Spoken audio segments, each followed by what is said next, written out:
I'm Daryl Killian for the Auto Insider. This is where you come to find out what's new, what's hot, and what's not. Well, this week on the Auto Insider, we're reviewing this 2022 Hyundai Tucson. It's been redesigned from the ground up of 2022, so there's a lot to uncover and a lot to unpack on this small SUV.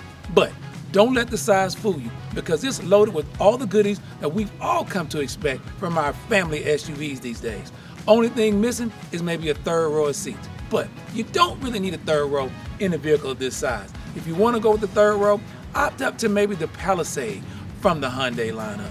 Well, let's not waste any time. Let's go inside and see what this all-wheel drive hybrid SUV has to offer for 2022. And let's start with the most common reason for buying an SUV. It's cargo capacity. With the proximity key in your pocket, you walk up behind your Tucson, the Hyundai knows you're there, gives you an audible alert, and opens that hatch and allows access when your hands are full.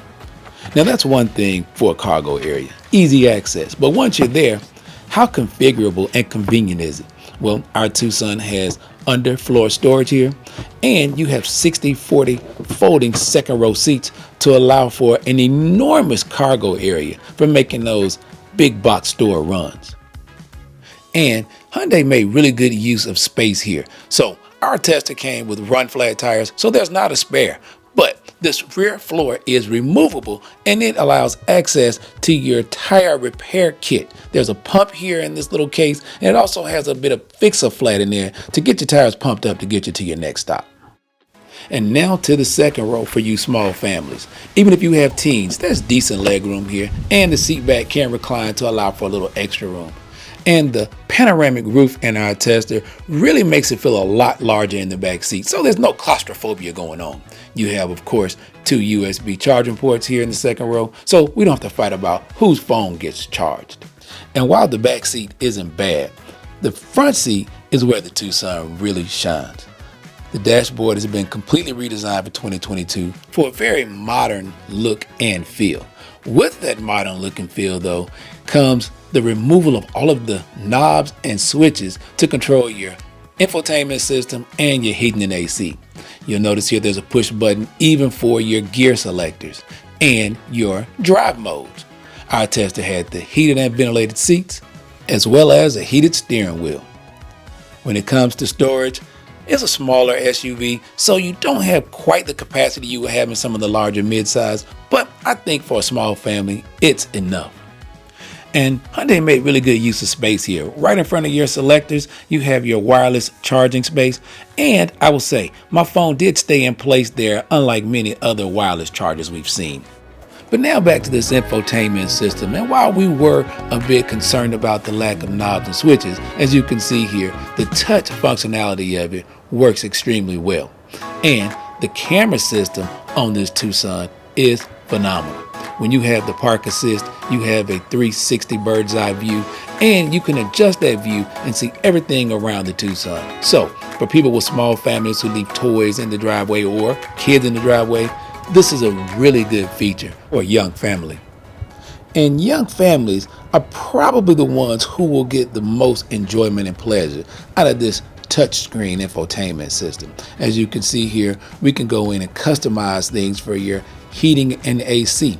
And once you've made those settings and adjustments to your liking, then there's also optional buttons down here to go in and control the temperature and your fan speeds. I would like to have seen switches and knobs here for that to eliminate all those fingerprints on the infotainment system. But I can tell Hyundai is committed to this touchscreen, and at least it works well.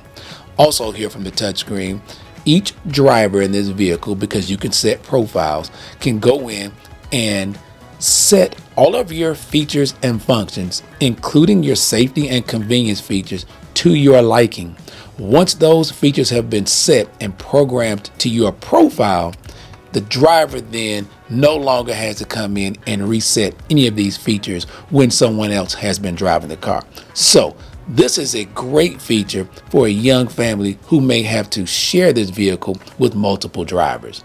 At least you don't have to go in and finagle through this touchscreen every time to get your features just where you like.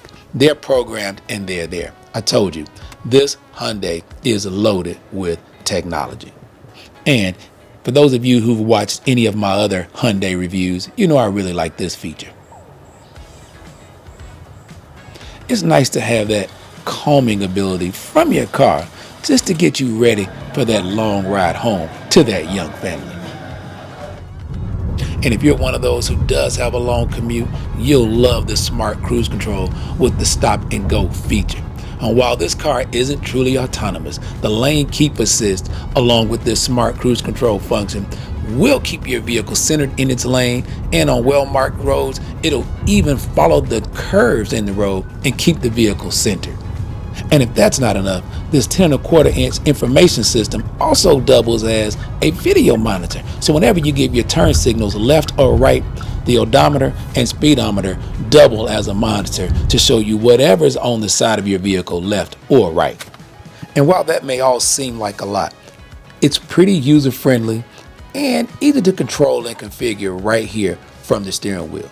You have buttons here that will go take you through your different settings for your lane keep assist, your lane departure warning, and all those safety features. Once you have them set here on the steering wheel, it's just a matter of turning the system on and off.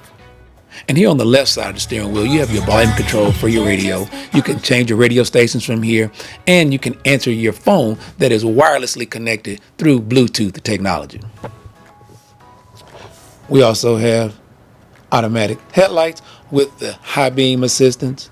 On the other side, you have your rain sensing windshield wipers and control for your rear windshield wiper.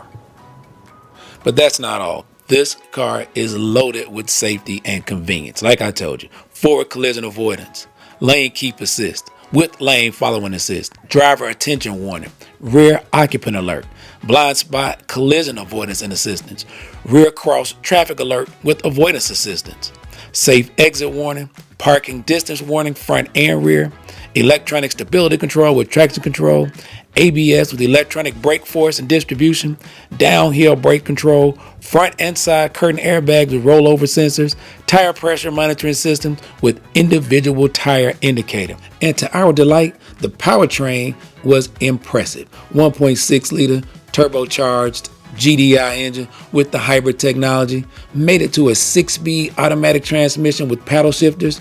This Tucson is estimated to get 36 miles per gallon on the highway and 37 miles per gallon in the city for a combined 37 mpg.